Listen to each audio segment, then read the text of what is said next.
Hello guys, welcome back to the channel and welcome back to elite wrestling. तो guys finally इस week का AEW का rampage show हो चुका है खत्म और आज इस वीडियो के अंदर हम उसी के बारे में बात करने वाले हैं। और गाइज हम जानने वाले हैं कि इस वीक हुए रैम्पेज शो पर क्या हुआ और हमें इस वीक के रैम्पेज शो पर कौन कौन सी चीजें देखने को मिली है। जिसके साथ ही हम हाल फिलहाल में AEW के अंदर FTR को लेकर चल रहे काफी हॉट टॉपिक के बारे में बात करने वाले हैं। इसलिए ये सब बातें जानने के लिए ये वीडियो एकदम आखिर तक जरूर देखना। और ऐसे ही AEW से रिलेटेड हर एक न्यूज, रूमर और अपडेट और AEW के हर एक शो का रिव्यू पाने के लिए हमारे चैनल को सब्सक्राइब करना मत भूलना। लेकिन गाइज अब ज्यादा देर न लगाते हुए चलिए ये वीडियो शुरू करते हैं और करते हैं इस वीक हुए रैम्पेज शो का रिव्यू और जानते हैं कि इस वीक के रैम्पेज शो पर क्या हुआ। तो गाइज इस वीक के रैम्पेज शो की शुरुआत AEW के मेंस डिवीजन से एक नॉर्मल 1-on-1 मैच से हुई, जहां पर हमें रे फिनिक्स कमांडर को फेस करते हुए दिखाई दिए। और गाइज काफी सारे लोगों के लिए AEW के अंदर एक ड्रीम मैच था और जब पहली बार रे फिनिक्स और कमांडर एक दूसरे के आमने सामने आए तो यहाँ पर सच में ये मैच एक काफी जबरदस्त मैच रहा है, जहाँ पर इन दोनों सुपरस्टार्स के हाई फ्लाइंग रेसलिंग स्टाइल एक दूसरे को बराबर टक्कर देने वाली थी। जिसके साथ ही हमें इस मैच के अंदर कुछ बहुत ही बढ़िया हाई फ्लाइंग मूव्स भी देखने को मिले हैं। और एक पॉइंट पर इस ओपनिंग मैच के अंदर ही दिस इज ऑसम और फाइट फॉरएवर के भी चैंट्स हो रहे थे, यानी कि आप समझ सकते हैं कि मैच एक काफी जबरदस्त मैच था। और किन्हीं पॉइंट पर तो इन दोनों ने एक दूसरे के फिनिशर पर भी किक आउट कर दिया, जो देखकर यहाँ पर पूरा का पूरा क्राउड भी काफी शॉक था। लेकिन इस सब के बाद अगर यहाँ पर हम बात करें इस मैच के विनर की, तो फाइनली इस मैच के आखिर में रे फिनिक्स ने कमांडर पर अपना फिनिशर लगा दिया और यहाँ पर कमांडर को पिन कर रे फिनिक्स ने मैच जीत लिया है।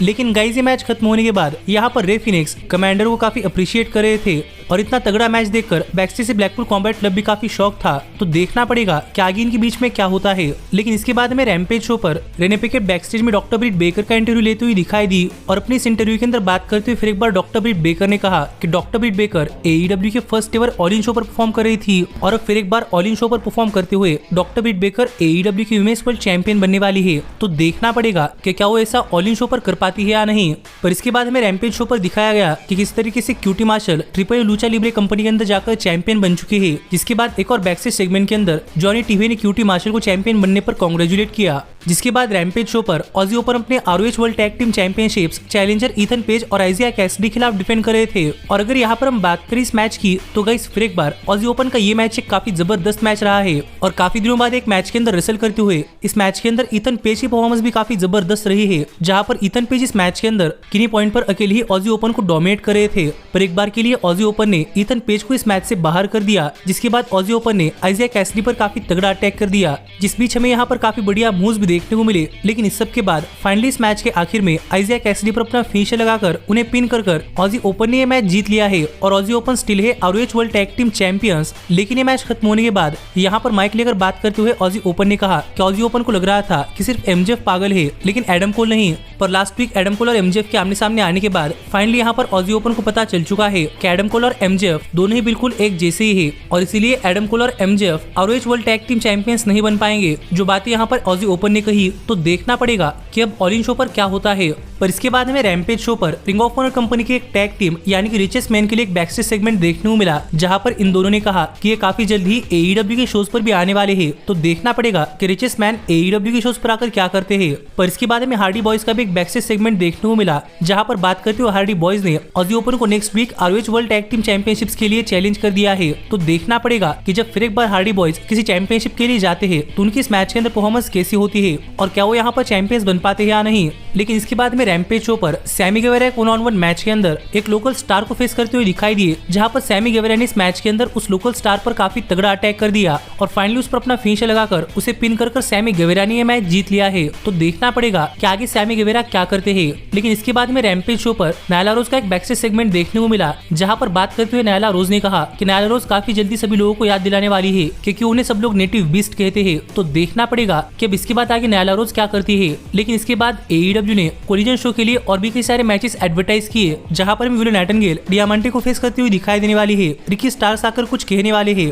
पावर हाउस ऑफ एक्शन के अंदर होने वाले हैं, मीरो भी कुछ कहने वाले हैं और गाइस में डार्बी आइलैंड एक 1-on-1 मैच के अंदर क्रिश्चियन केज को फेस करते हुए दिखाई देने वाले हैं। जो कुछ मैचेस AEW ने कोलिजन शो के लिए एडवर्टाइज किए और मुझे लग रहा है कि यहाँ पर डार्बी RBI ने मैच जीतने वाले हैं। पर इसके साथ ही हमें रैम्पेज शो पर रे फिनिक्स के लिए एक हाइप वीडियो देखने को मिला, जिस सब के बाद फाइनली यहाँ पर टाइम हो चुका था रैम्पेज शो के मेन इवेंट का, जहाँ पर आउटकास्ट की रूबी सोहो और टोनी स्टॉर्म एक टैग टीम मैच के अंदर हिकारू शिडा और स्काई ब्लू को फेस कर रहे थे। और अगर यहाँ पर हम बात करें इस मैच की, तो गाइस इस मैच के अंदर हिकारू शिडा की एंट्रेंस चलने के दौरान ही द आउटकास्ट ने हिकारू शिडा पर अटैक करना स्टार्ट कर दिया, जिसके साथ ही मैच ऑफिशियली स्टार्ट हुआ। और इस मैच से पहले ही आउटकास्ट को इस मैच के अंदर काफी बड़ा एडवांटेज मिल चुका था, जहां पर आउटकास्ट इस मैच की शुरुआत से काफी डोमिनेट कर रही थी। लेकिन इसके साथ ही ये मैच एक काफी जबरदस्त मैच चला है, जहां पर हमें इन दोनों ही टीम्स की तरफ से काफी जबरदस्त मूव्स देखने को मिले। और मुझे लग रहा था कि इस मैच के अंदर काफी डोमिनेट करने के बाद आउटकास्ट ये मैच जीत सकता है। और इसी बीच इस मैच के आखिर में आउटकास्ट ने स्काई ब्लू की आंखों के अंदर स्प्रे पेंट फेंक दिया, जिससे कि स्काई ब्लू तो इस मैच से आउट हो गई। और यहाँ पर आउटकास्ट अकेले हिकारू शिडा पर काफी तगड़ा अटैक कर रहा था,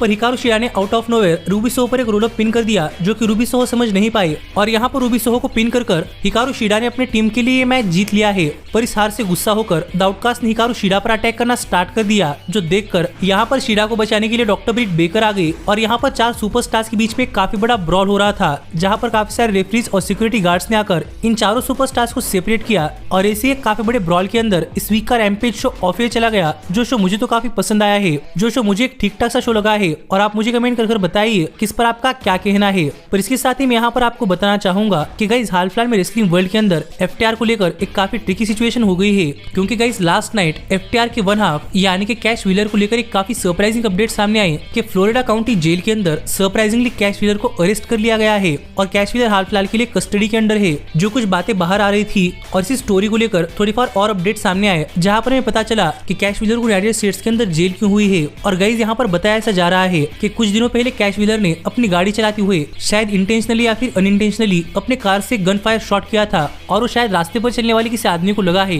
जो देखा जाए तो कैश व्हीलर की सिर्फ पहली गलती थी, पर फिर भी ये सब चीजें फ्लोरिडा के अंदर हुई है। और फ्लोरिडा के अंदर इतना बड़ा क्राइम करना सीधा 3rd डिग्री ऑफेंस होता है। इसलिए इस इंसिडेंट के बाद नेक्स्ट डे कैश व्हीलर के खिलाफ एक अरेस्ट वारंट निकला था, जहाँ पर कैश व्हीलर ने अपने आप के लिए वकील भी अपॉइंट किया था, और कैश व्हीलर ने अपने आप को बेगुनाह भी साबित कर दिया। लेकिन फिर भी लास्ट नाइट पुलिस ने कैश व्हीलर को अरेस्ट कर लिया। और यहाँ पर बताया ऐसा जा रहा है कि कैश व्हीलर ने अपने आप को पुलिस के हवाले कर दिया, क्योंकि पुलिस के पास कैश व्हीलर के खिलाफ एक अरेस्ट वारंट था। और कैश व्हीलर को इस इंसिडेंट के बाद करीब 1 हफ्ते बाद जेल हुई है। और कल ही कैश व्हीलर की कोर्ट के अंदर हियरिंग भी हो चुकी है, जहाँ पर अगर आपको डिग्रीज नहीं पता तो मैं आपको बताना चाहूंगा कि अगर आपसे कोई पहली बार गलती होती है तो 1st डिग्री गलती होती है। अगर सेम गलती या फिर कोई और गलती उसके बाद हुई तो 2nd डिग्री गलती होती है। और इसके बाद अगर आपसे फिर एक बार कोई गलती हुई तो वो 3rd डिग्री गलती होती है। और 3rd डिग्री गलती के बाद किसी भी आदमी को काफी आसानी से बेल नहीं मिलती, और 3rd डिग्री ऑफेंस के लिए किसी को भी लगभग 5 साल के लिए जेल हो सकती है। और कैश व्हीलर का ये पहला इंसिडेंट था, लेकिन फिर भी एक गन शॉट फायर करना ये फ्लोरिडा के अंदर 3rd डिग्री ऑफेंस है। इसलिए लग रहा है कैश व्हीलर शायद 5 साल के लिए जेल के अंदर जा सकते हैं। पर हाल ही में कैश व्हीलर की हियरिंग भी हो चुकी है,